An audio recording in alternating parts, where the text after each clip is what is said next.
জীবনের সব ক্ষেত্রেই লা ইলাহা ইল্লাল্লাহ মুহাম্মাদুর রাসূলুল্লাহ থাকতে হবে, শুধু একটা অংশে নয়।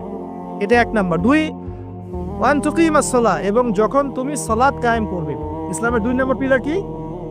সালাত কায়েম করা। সালাতের বিষয়ে জাস্ট 2টো হাদিস বলে দিই আমি, তাহলে আপনার যথেষ্ট হবে ইনশাআল্লাহ। একটা হাদিসে নবীজি বলেন, মান তারাকা সালাতান মুতাআম্মিদান ফাকাদ কাফার। কেউ যদি ইচ্ছাকৃতভাবে নামাজকে ছেড়ে দেয়, সে ব্যক্তি কিন্তু কুফরি করলো। কি করলো? আমরা যারা নামাজ পড়ছি না, আমরা কিন্তু কুফরির মধ্যে আছি।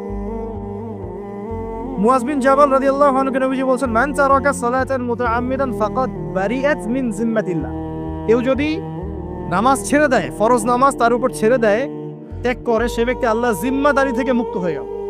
আল্লাহ জিম্মাদারি নাই তার উপরে, আল্লাহ পাকের কোনো রেসপন্সিবিলিটি নাই তার উপরে। আল্লাহ ছেড়ে দিয়েছেন তাকে, যাও। একটা হাদিস আছে, বাইনা রাজুলি ওয়া বাইনা শিরকি ওয়াল কুফরি তারকুস সালাহ। একজন আল্লাহর বান্দা আর একজন কাফের মুশরিকের মাঝে পার্থক্যই নামাজ।